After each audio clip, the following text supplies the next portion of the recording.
Okay.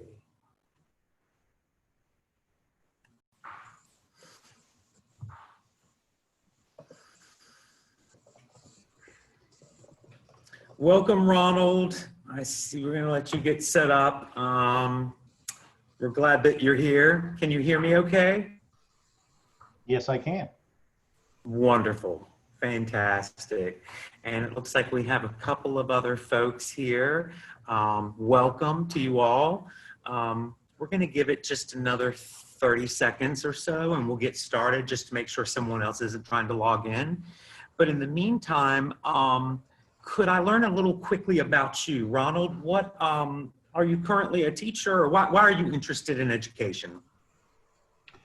Well, I started teaching IT classes in proprietary college back in 2001 and subsequently did a master's in education. So I've been doing that kind of work for a long time. I see. Excellent. Well, welcome. We're glad you're here. I don't want to mispronounce your name because it looks so beautiful. Joanna Adams. I hope I didn't massacre that, but we're glad you're here. Your mic is off, so I can't really hear you, but hopefully you can hear me.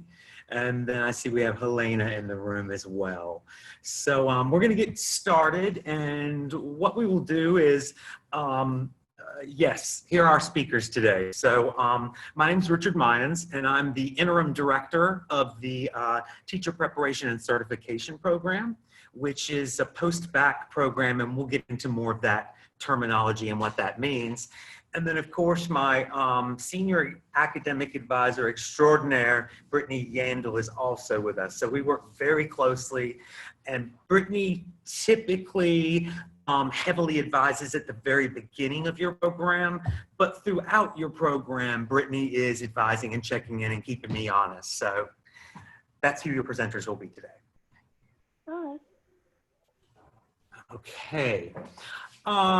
About SOPA. So, you know, Tulane University has been going at it for a while, right? So it was founded in 1834 as a medical college. And believe it or not, in 1886, Tulane actually offered its first, or started demonstrating a commitment to adult education. So a version of SOPA, which is the School of Professional Advancement, has always been in place. It's always been an important component to the Tulane community.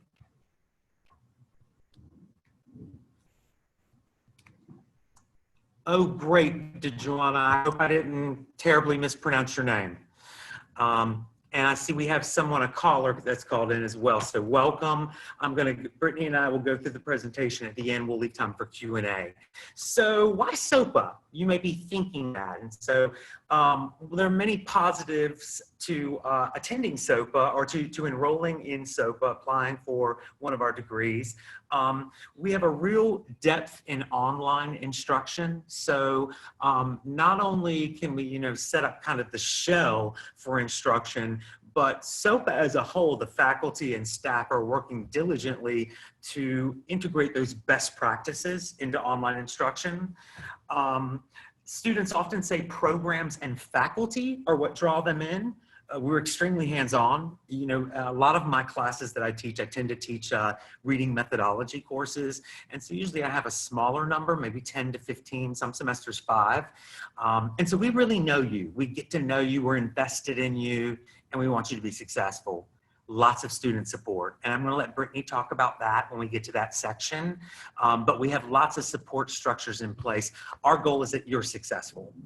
Affordability and flexibility, we try to be very competitive with our neighboring institutions. And so those are just 4 of the main reasons we often hear or cited regarding why students choose SOPA.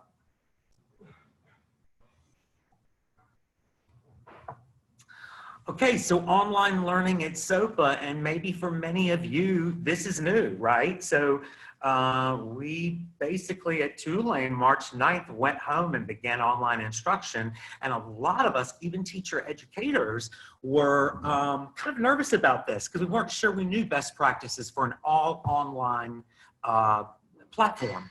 if you will. So we realize that that's important. SOPA definitely realizes that's important. And actually, I think they're a real leader at the university in this. So in your courses, you will have, you know, either a hybrid course, a face-to-face, or an online course. And your professor will let you know, but just know that in any of those three options, you're going to have an online platform, we call it Canvas, which is going to be highly organized with your readings, your videos, everything you will need to do. So we've got you.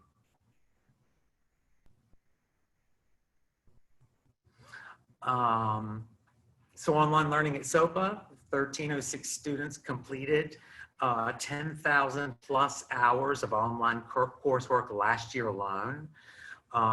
We really like to go in depth, so we have several master's degrees, 8, 11 graduate certificates, and so on. We would be under the post-baccalaureate certificates. And so we're going to talk about what that means and if you're in the right place or how we can help you.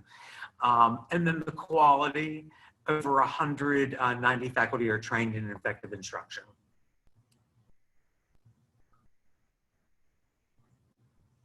Okay, so what I'm really excited about and I want to talk to you about is the teaching certifications. So currently as it stands, and hello, I've got folks coming in, welcome. I'll welcome you again, looks like you're connecting. Karen and Maria.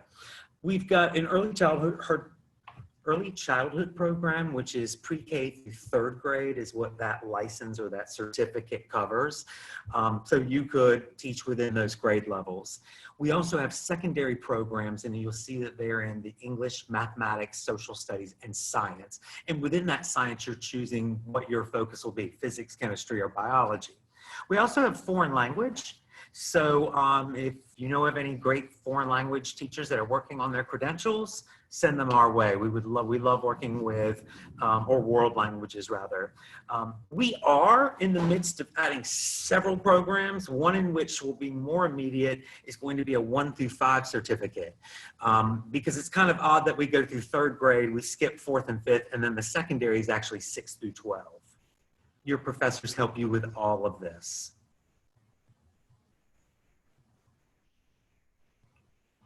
So other opportunities, as I said, we're in the midst of creating many new programs and we're very excited about. Special education add-on certification is something that we've wanted for some time. And we know it's a high need in our community, really all over the country, right? And so our team developed a proposal for a program working closely with the state and also working closely with SOPA and then taking it to various other places within the institution to get approval. And it was approved resoundingly. So it's launching, it was to launch this summer, but as you can imagine, we had a little hiccup in this summer. So we're officially launching this fall and we're super excited about it. If you know any special education teachers that are interested in finishing up their credentials or receiving their credentials, again, please send them to us. And then also at this point, we have a teaching English as a second language add-on, which has been very popular. Many of our students, particularly in the pre-K 3rd certification, often will add on that teaching as a second language. And we have some secondaries that do as well. So if that's of interest to you, I can certainly follow up with you later about that. Okay, so we see teacher preparation is ongoing and actually cyclical, right? So in some cases, it will start as an undergrad student. And I may have some folks in here today who are actually undergraduate at Tulane. For some of you, you already have a bachelor's degree and maybe you were a teacher or maybe you were in communications or some other field of study. And so what we do with those, we have classes that are often mixed with a lot of diversity of students, which is very exciting for the professors and the students. And then we prepare you strongly. We want to make sure that you pass all certification exams. We have an extremely high pass rate. And you become a practicing teacher. But during the practicing teacher stage, and I know this was true for myself, I taught 5th and 6th grade, you're always learning. You're always asking yourself new questions, new pedagogies, or things are happening, like currently what's happening right now with the virus, and we have to stop, regroup, and be flexible. And eventually, we hope to see our Tulane teacher become a Tulane leader. And within SOPA, we also have some new programs and degrees. We have an MPA, so if you were interested in administration, which holds an education leadership concentration, etc. So again, we can talk in more detail about those, or you can ask questions at the end. Okay, pipelines. So where do we get our folks, right? And I kind of hit upon this. So we have our post-bac group who have already completed their undergraduate degree. They're coming to us with a bachelor and they're saying, hey, I would like to be certified in either early childhood, secondary, foreign language, or world languages, etc. And so we work with you to make sure that your GPA is at that right spot. Our program requires that your undergraduate GPA be a 2.75. Again, we work with you on that, so we will talk to you as you're being admitted to the program. And so it's flexible and accessible. In fact, many of our classes are taught in the evening to accommodate practicing teachers. We have teachers that are coming to us. So within Orleans Parish especially, there's a need for a workforce, a teacher force, and they haven't had that. And so in many cases and instances, they're hiring folks who have that bachelor's degree, but they want them to work towards their credentialing. And that's what they're doing while they're teaching. And those students typically really are in need of this program, right? Because they have immediate questions because they're in the trenches every day doing this. And then finally, we have an undergraduate degree with a completion. And so in our undergraduate program, we have the Psych Early Childhood program. So you can currently enroll in certification pathways in a number of ways. And that's where your advisor, Brittany, will begin that. And then you'll be assigned an advisor in TPCP, where we work closely with you to find out what your goals are, what the best match might be. So in other words, it's very hands-on.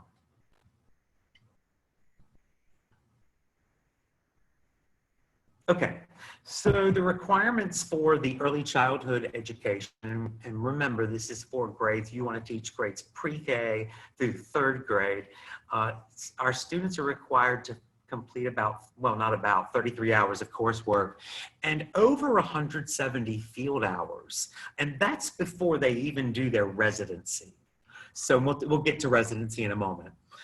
Secondary education candidates complete 27 hours with about 150 field hours within their program. And the reason for that is, obviously in early childhood, we have certain requirements that we must teach you, so certain methodology courses, and so thus the 33 hours, thus more field experience time. Most of the courses you take in our program will have a field experience component, or if you're a classroom teacher, you use your classroom as your field experience internship. Both certification levels will culminate with a year-long residency, and that spans from fall and spring. During that year, what we will be doing is we will be creating your portfolio that will be to the state. So the state can do the final approval and say, yes, they did meet the requirements that Tulane set forth. Tulane is in line with state standards, and it's also in line with its accrediting body, which is CAPE. So we make sure everything is tidy and aligned because we want your degree or your certification to mean something. So we are accredited. We'll get to that in a moment. The year-long residency, what we do, I was backtracking, sorry. So we create the portfolio. We help you with your licensure exams. So there's some praxis examinations that you will take along the way.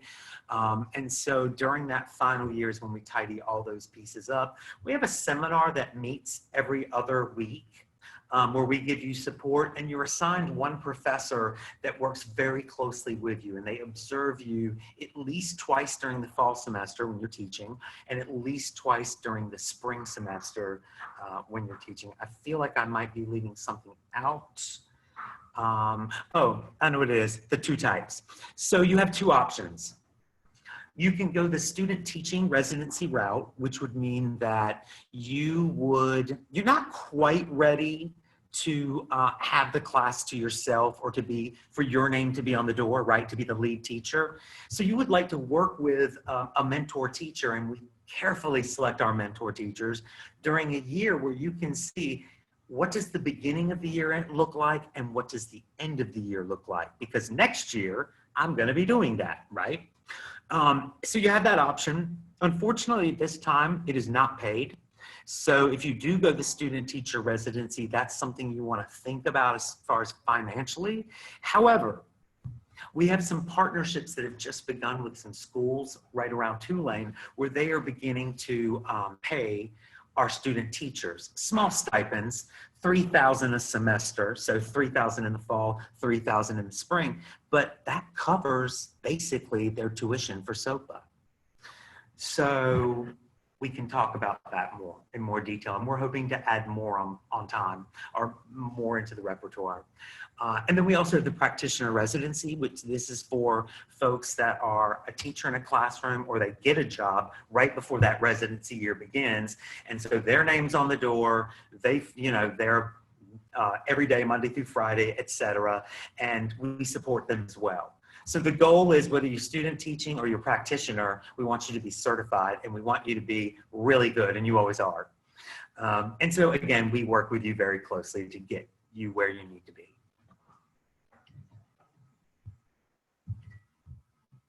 So our excuse me, our guiding principles, you can see them there. So the faculty take very seriously in the teacher preparation program. How do we design and plan for instruction? How do we set up the learning environment so it's conducive to positive exchanges with students? How is my instruction impactful for student learning? How am I responsible in showing leadership within my school, within my classroom, with my grade level, etc. And then finally, our team's talking about this word sensitivity. We don't actually love that word, but an experience that's multifaceted and diverse is what I would want to say it, is what you're going to get from our program, particularly in the internships and courses in which you will take. And you can see our mission below, and this is on our website as well. Here are some of the players. So you see to the left, Chris Watts. He's our newest professor, and his field of study is math literacy or math education and STEM. So typically he's going to be teaching both the early childhood courses in mathematics methodology and also secondary as well, if you're secondary mathematics. And so he just finished his first year. He's starting his second year. He's very excited. He's very good, has a lot of energy. Dr. Blady, her specialty is literacy development, and she also has a specialty in social emotional learning. So if you have Dr. Blady, and you'll probably have all of us, that will be a big component. And so I won't steal her thunder. You'll enjoy that. And then I typically teach courses in literacy as well, sometimes social studies instruction, sometimes writing instruction, and I can do that both at the secondary level and at the pre-K third level. I also happen to be the interim director, so we're in the process of, we have a search being conducted for a new director. So I'm serving as the interim. I've been here 4 years, so I feel like I have a pretty good lay of the land. Flexible accredited program. All I'm going to say about this is we're flexible. We want to meet your needs. We want you to be successful. And finally, we are accredited by CAPE, which is the Council for the Accreditation of English Preparation, or Education Preparation. And what that means is what I said earlier, your certificate, your licensure means something, right? You are indeed a licensed teacher. Praxis requirements, these things that we work with you along the way. For some of you, it will be 2 exams that you will take. One will be a content knowledge exam, which again, we help you through that process. And then finally, the culminating praxis you take is about pedagogy. And pedagogy is how one teaches. So teachers need to have a strong content base, but they also need to know best practices for teaching. So that's the pedagogy piece.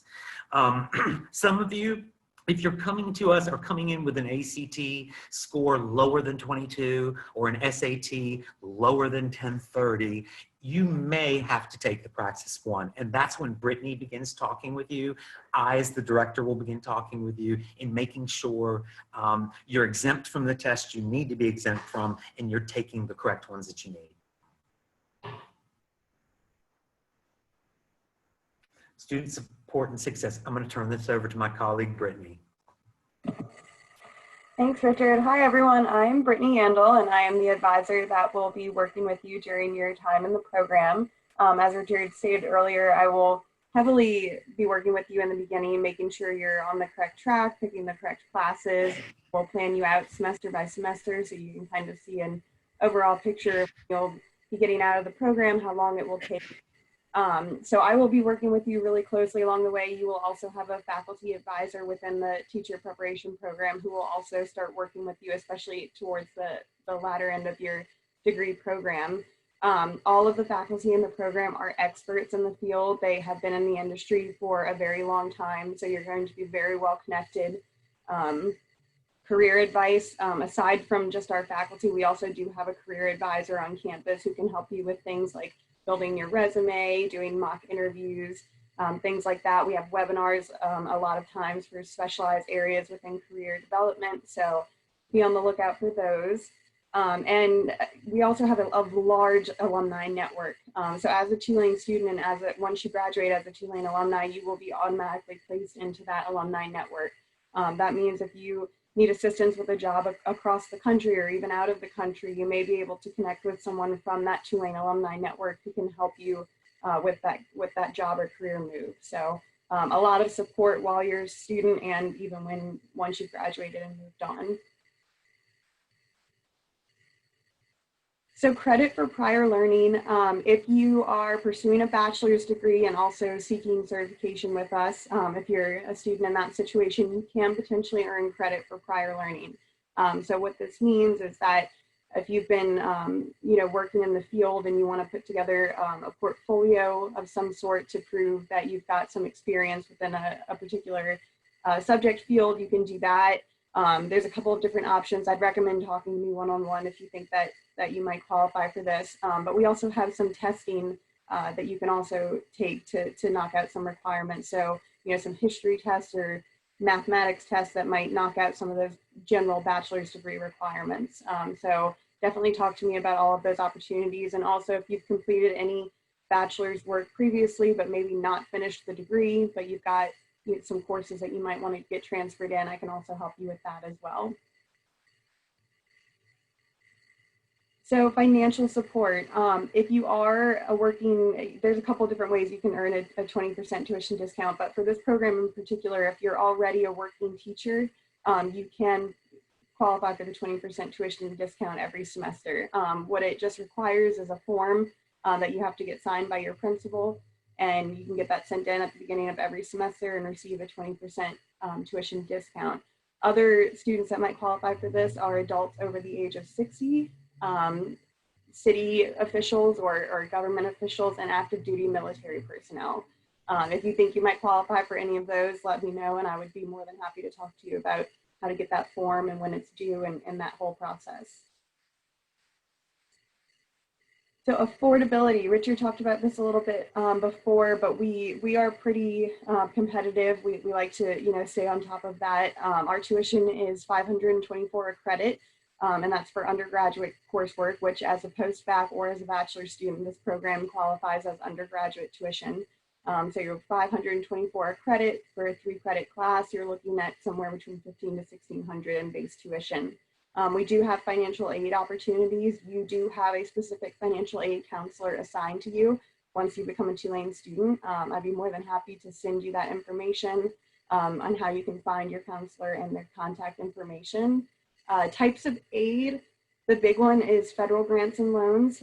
That's something that you would want to fill out the FAFSA and talk to your financial aid counselor about. We also have the Yellow Ribbon program for our veterans, the 20% discount, which I talked about a little bit earlier, and then also the up to 24 credits for prior learning and life experience. Applying is really simple. For the fall, the application doesn't close until August 1st, so you definitely still have some time to get in for the fall. It's a $40 application fee. However, that is waived for attending this webinar today. But the application process is very simple. You just need to have a clear government ID ready to scan and upload, and you also need to have all of your official transcripts sent to us. That usually can be done online. If you've attended any past universities or institutions, you can usually request those online and have them sent digitally within a couple of days. Application deadlines, like I said, fall is August 1, spring is January, and then for summer it's May 15th. So definitely still time to get in for fall. I would recommend starting your application this week if you are in that number, and if you haven't started already. If you have any questions about your application, you're unsure about where you are at in the process or what you might still need, feel free to let us know.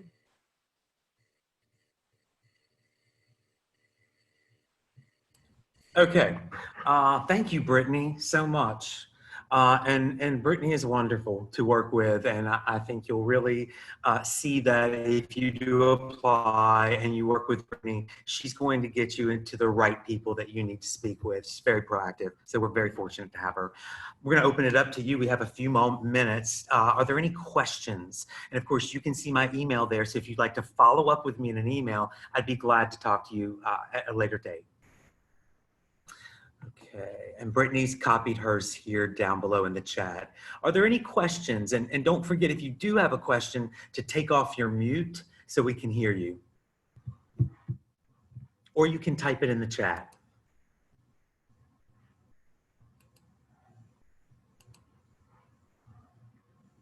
I'm practicing my wait time as a teacher. Okay. Helena, welcome. What's your question? Let me see if I can. So if you unmute your mic, I just clicked ask to, you should be able to talk with us. And usually if you have it in full screen, the mic icon. There we go. There we go. Finally got it. Welcome, Can you hear me? Helena. We can hear. Yes, we can hear you. Okay, good. So I do have a master's degree. I got it this year, like after the virus hit. And I was working as a substitute teacher at Benjamin Franklin Elementary for about, well, since November of last year. And I saw in one of the sites that if I have a master's degree, that there's a chance I will not have to take the PRAXIS exam. Correct. Do I understand that correctly? Yes, you did. And I might even allow Brittany to speak to that, because I think that's one of the things she closely looks at. And if I'm wrong, Brittany, I can jump in there as well. Yeah, if you have a master's degree, you do not have to take Praxis 1. Now you will still have to take Praxis 2, depending, and the number of tests and what you take will depend on your area. But yeah, a master's degree does knock out Praxis 1 for you. Okay, so And that would be the same. And that would be the same for Joanna. Again, I hope I'm not butchering your name. Miss Adams asked, would she be exempt as well in her particular situation? And she would, from that first core Praxis exam. Any other questions?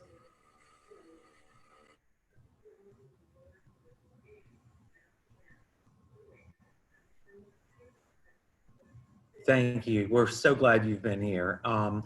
Please don't hesitate. You see my email there, and Brittany's put hers in the chat. don't hesitate to reach out to us. We enjoy speaking with students, potential students, and hearing about your particular situation and how we can best integrate you into school professional advancement, teacher preparation program. And Brittany has text or call her work, so she's got her number there as well. So we thank you so much for being here. And hey, since you were here, you should apply because you don't have to pay anything. Okay, great, Joanna. Please email us. We would love to hear from you. Okay, well, we're going to end this, I think. Brittany, is that right? Are we done? Yep. Thank you guys for coming, and let us know if you have any questions. Bye-bye. Take very good care.